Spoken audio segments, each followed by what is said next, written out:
다니엘 4장 10절에서 19절입니다. 구약성경 1238페이지 다니엘 4장 10절에서 19절까지 말씀입니다.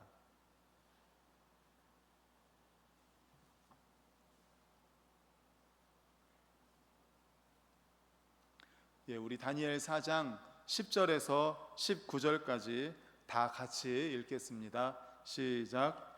내가 침상에서 나의 머릿속으로 받은 환상이 이러하니라. 내가 본즉 땅의 중앙에 한 나무가 있는 것을 보았는데 높이가 높더니 그 나무가 자라서 견고하여지고 그 높이는 하늘에 닿았으니 그 모양이 땅끝에서도 보이겠고 그 잎사귀는 아름답고 그 열매는 많아서 만민의 먹을 것이 될 만하고 들 짐승이 그 그늘에 있으며 공중에 나는 새는 그 가지에 깃들이고 육체를 가진 모든 것이 거기에서 먹을 것을 얻더라. 내가 침상에서 머릿속으로 받은 환상 가운데 또 본즉 한 순찰자 한 거룩한 자가 하늘에서 내려왔는데 그가 소리질러 이처럼 이르기를 그 나무를 베고 그 가지를 자르고 그 잎사귀를 떨고 그 열매를 해치고 짐승들을 그 아래에서 떠나게 하고 새들을 그 가지에서 쫓아내라. 그러나 그 뿌리의 그루터기를 땅에 남겨두고 새와 노줄로 동이고 그것을 들풀 가운데에 두어라. 그것이 하늘 이슬에 젖고 땅의 풀 가운데에서 짐승과 더불어 제 몫을 얻으리라. 또 그 마음은 변하여 사람의 마음 같지 아니하고 짐승의 마음을 받아 7대를 지내리라. 이는 순찰자들의 명령대로요 거룩한 자들의 말대로이니 지극히 높으신 이가 사람의 나라를 다스리시며 자기의 뜻대로 그것을 누구에게든지 주시며 또 지극히 천한 자를 그 위에 세우시는 줄을 사람들이 알게 하려 함이라 하였느니라. 나 느부갓네살 왕이 이 꿈을 꾸었나니 너 벨드사사라 그 해석을 밝히 말하라. 내 나라 모든 지혜자가 능히 내게 그 해석을 알게 하지 못하였으나 오직 너는 능히 하리니 이는 거룩한 신들의 영이 내 안에 있음이라. 벨드사살이라 이름한 다니엘이 한동안 놀라며 마음으로 번민하는지라. 왕이 그에게 말하여 이르기를 벨드사살아 너는 이 꿈과 그 해석으로 말미암아 번민할 것이 아니니라. 벨드사살이 대답하여 이르되 내 주여 그 꿈은 왕을 미워하는 자에게 응하며 그 해석은 왕의 대적에게 응하기를 원하나이다.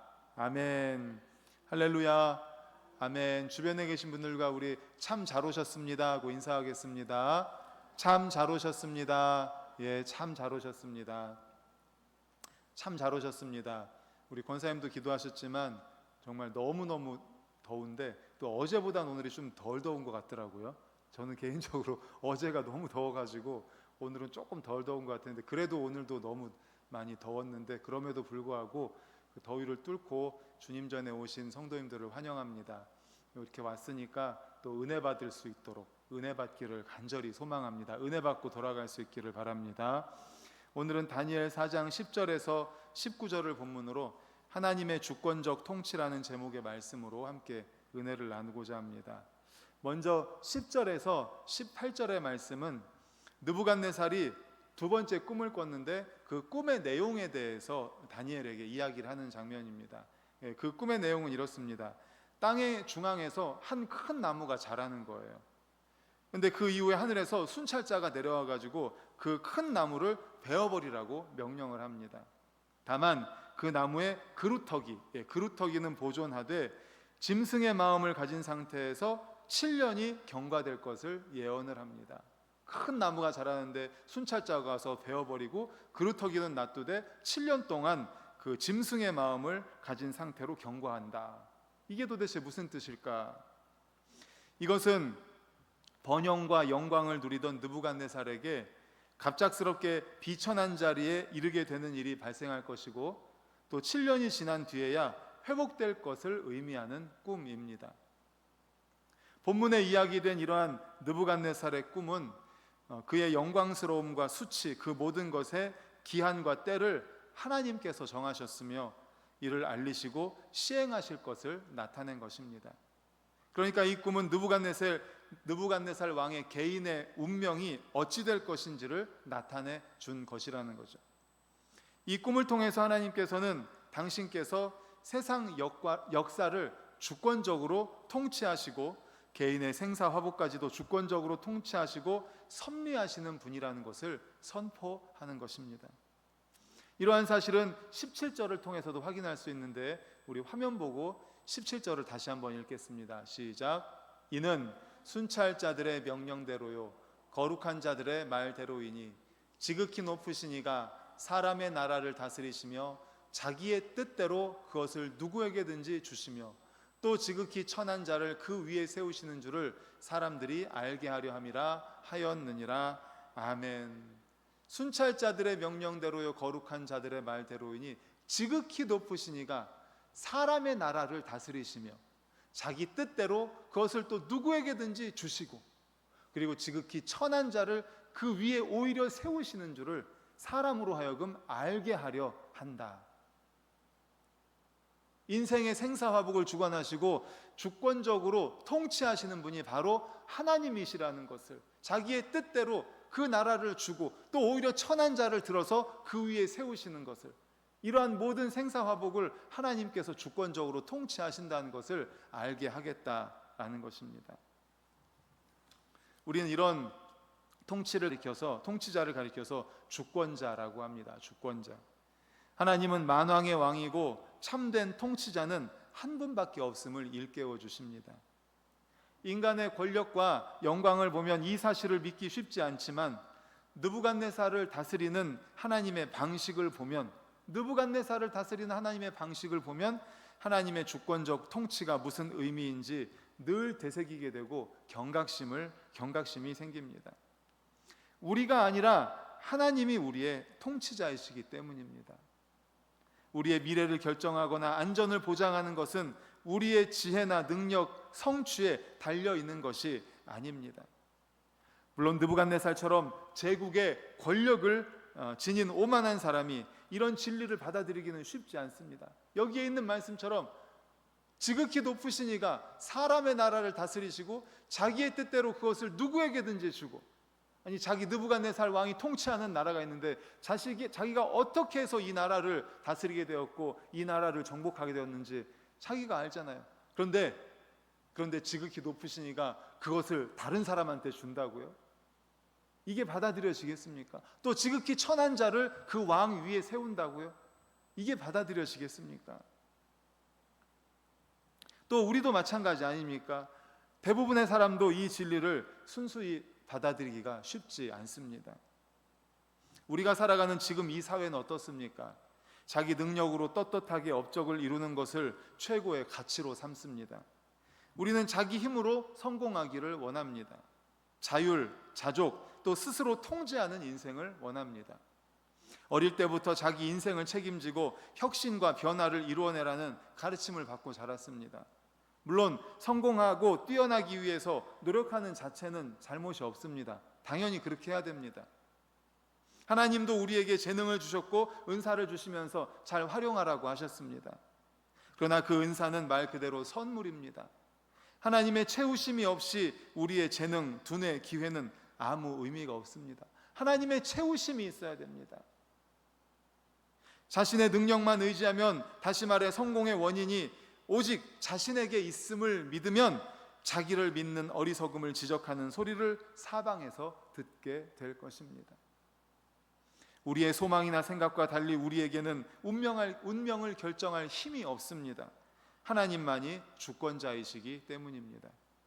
그렇습니다. 하나님께서는 세상, 나라, 그리고 개인의 생사, 화복까지도 주관하는 분이심을 믿으시기를 간절히 축원합니다.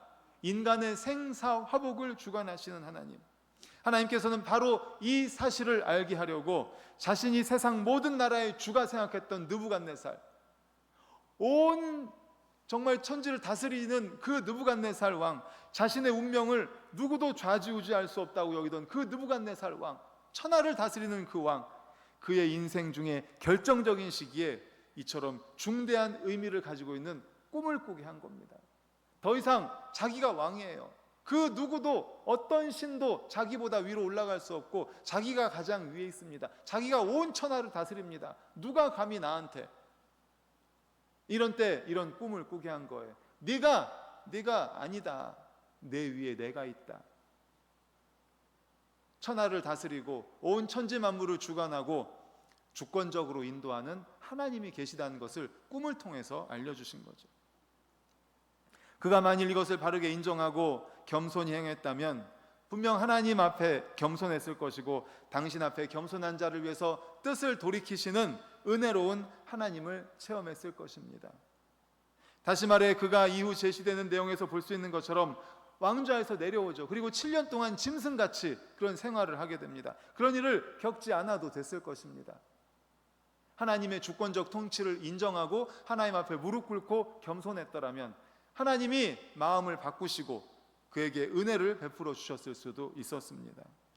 그러나 그는 이 사실을 끝까지 인정하지 않았습니다. 감히 누가, 천하를 다스리는 나를 감히 누가 내 위에 올라설 수 있는가? 그는 교만했습니다. 자기를 높이신 하나님을 멸시하고 허영에 사로잡혔습니다. 결국 심판을 당하게 됩니다. 사랑하는 성도 여러분, 과거에도 그러했고 앞으로도 세상 나라, 세상 역사, 그리고 각 사람의 생사화복은 하나님께서 주관하십니다. 인간의 생사화복을 주관하시는 분은 우리 하나님이십니다. 제 아무리 크고 넓은 나라라 해도 그분의 통치에서 우리는 벗어날 수가 없습니다. 제 아무리 높은 자리에 앉은 자라도 그분의 영광의 눈에서 벗어날 수 없습니다. 하나님은 그러한 느부갓네살도 단번에 내리셔서 짐승과 같이 7년 동안 살게 하십니다.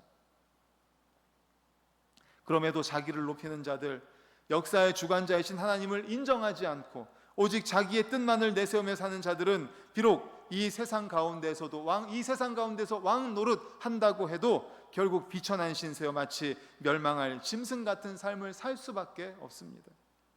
사람이 우리가 진정 의미 있는 삶을 살고 가치 있는 삶을 살고 본래 목적에 부합한 그러한 삶을 살기 위해서는 그를 지으신 창조주 하나님, 모든 나라와 권세에 대한 절대 주권을 소유하신 하나님을 인정하고 그분을 높여드리며 겸손하게 그분의 말씀에 순종하는 자세를 견지해야 할 줄로 믿으시기를 축원합니다. 아멘.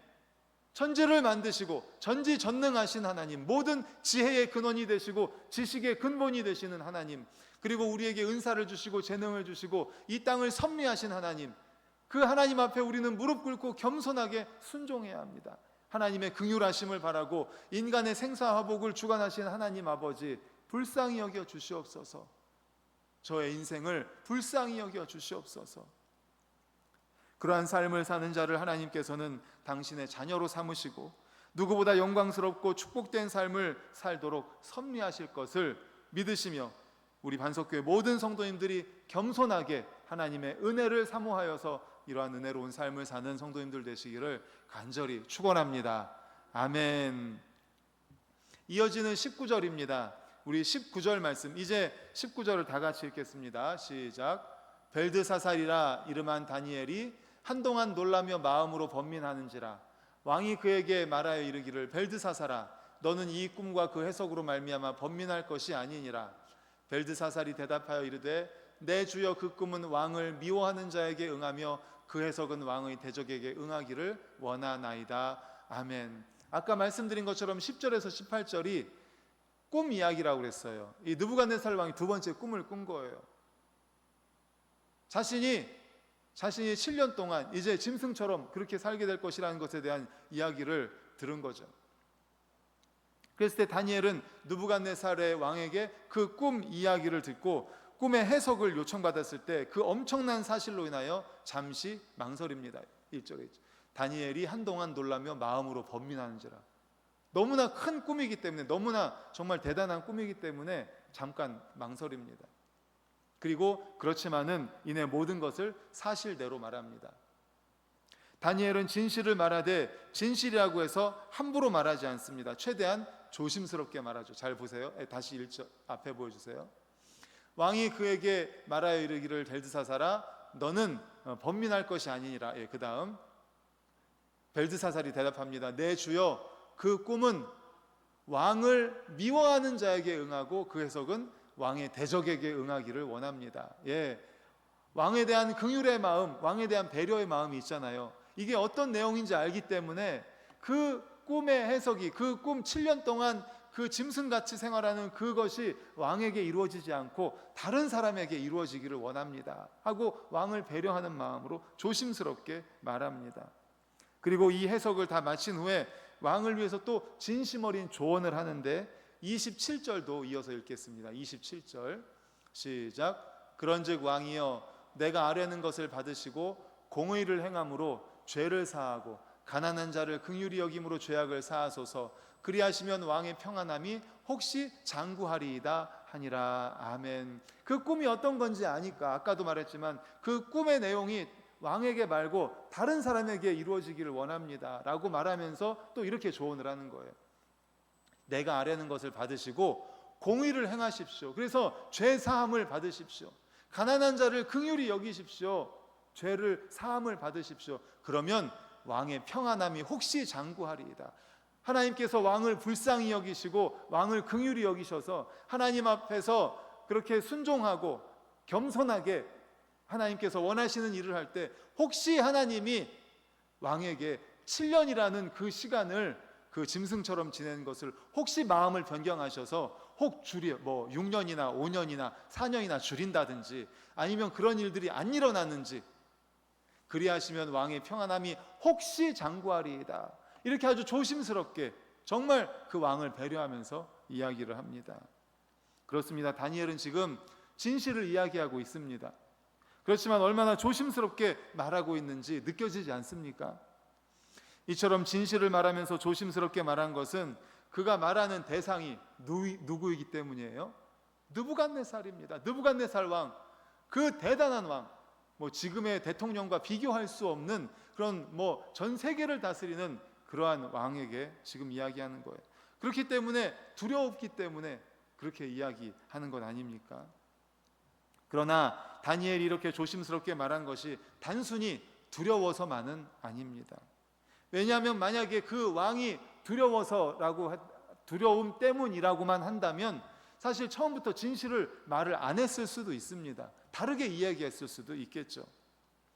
그의 말이 아무리 진실한 것이고 아무리 왕의 요청에 따른 것이라고 해도 말의 내용 자체가 자신의 생명을 위협할 만큼 엄청난 것이었기 때문에 사실 거짓말을 할 수도 있었던 거예요. 아무리 그럴듯한 말로 포장한다 해도 그 말의 심각성은 너무나 컸기 때문에. 그런데 여기서 다니엘이 말을 조심스럽게 한 것은 왕이 두려워서가 아니라 왕에 대한 배려였던 것입니다. 느부갓네살이 듣게 될 진실이 무엇입니까? 충격적인 거 아닙니까? 여러분들도 만약에 생각해 보세요. 여러분들도 우리가 만약에 이런 꿈을 꾸고 해석을 듣는데 7년 동안 짐승처럼 지낸다고 생각을 해보세요. 너무나 충격 아닙니까? 7년이라니. 제가 우리 반석교회 온 지 이제 7년이 되어가고 있습니다. 7년이 되어가고 있는데 그 긴 시간, 7년이 얼마나 긴 시간입니까? 근데 그 긴 시간을 짐승처럼 지낸다니, 이거 너무나 충격이잖아요. 느부갓네살이 아무리 담대한 기계를 가지고 있는 인물이라고 한들 그 얼마나 충격을 받지 않겠습니까? 그러므로 다니엘은 그에게 모든 진실을 말하면서도 배려하면서 조심스럽게 말하고 있다는 것을 우리가 깨달아야 할 것입니다. 우리들은 말할 때 언어 생활 가운데 아무리 진실한 것, 아무리 사실이라 해도 그 말 자체는 신중하게 또 상대방을 배려해서 해야 합니다. 같은 말이라도 우리가 그러잖아요. 아다르고 어다르다. 어감에 따라서 말을 듣는 사람의 상황에 따라서 이렇게 이야기하고 이렇게 이야기할 때 더 좋은 이야기가 될 수 있고 또 저렇게 하면 이게 또 상처가 될 수 있잖아요. 같은 말이라도 분노하게 할 수 있고 심각한 마음의 상처를 줄 수도 있는 반면에 반대로 같은 말이라도 회개로 이끌 수 있고 마음의 결단으로도 이끌 수 있지 않습니까? 그래서 잠언 15장 1절은 이렇게 말하죠. 우리 화면 보고 읽겠습니다. 시작. 유순한 대답은 분노를 쉬게 하여도 과격한 말은 노를 격동하느니라. 아멘. 또 골로새서 4장 6절 시작. 너희 말을 항상 은혜 가운데서 소금으로 맛을 냄과 같이 하라. 그리하면 각 사람에게 마땅히 대답할 것을 알리라. 아멘. 은혜 가운데서 소금으로 맛을 내는 것처럼 하라. 지혜롭게 말해라. 우리는 하나님의 진리의 말씀을 증거해야 될 사명을 받은 사람들입니다. 진리를 증거해야 합니다. 그런데 성도들 중에는 진리를 말한다 하면서 상대에 대한 배려가 조금도 없이 말하는 경우가 있습니다. 물론 진리 중에는 죄악을 책망하는 내용도 있기 때문에 전부 다 듣기 좋은 소리는 아닙니다. 듣기 싫은 소리도 있습니다. 하지만 사람들에게 회개를 촉구하고 의를 행하도록 권면해야 할 말이 자칫 상대방으로 하여금 마음에 상처를 주고 진리에 대해서 아예 문을 닫아버리게 만들 수도 있다는 겁니다. 그렇게 되면 인간관계가 완전히 파괴되죠. 그 다음으로는 더 말을 섞을 수가 없습니다. 관계가 유지될 수가 없습니다. 이런 상황이 초래된다면 아무리 진리라도 오히려 말하지 아니함만 못한 것 아닐까요? 그런즉 사랑하는 성도 여러분, 진리를 말하고 진실을 말한다 해도 듣는 사람을 배려하면서 듣는 사람의 상황에 맞게 지혜롭게 신중하게 대화할 수 있는, 말할 수 있는 우리가 되시기를 간절히 축원합니다. 아멘. 정말 말은 중요합니다. 타인에게 우리가 다른 사람에게 뭔가 소중한 것을 건넨다고 생각을 해보세요. 굉장히 아끼는 무슨 고려 청자라든지 아니면 굉장히 소중한 것을 옆에 있는 분한테 줄 때 가져 하면 이렇게 휙 던져버리진 않잖아요. 소중하게 이렇게 주지 않겠습니까? 그리고 정말 마음을 담은 귀한 선물이 있으면 어떻게 해요? 예쁘게 포장을 해가지고 좋은 것에다가 이렇게 담아서 주는 것 주지 않겠습니까? 마찬가지입니다. 우리가 전하는 것이 얼마나 귀한 겁니까? 하나님의 진리의 말씀이 얼마나 귀한 겁니까?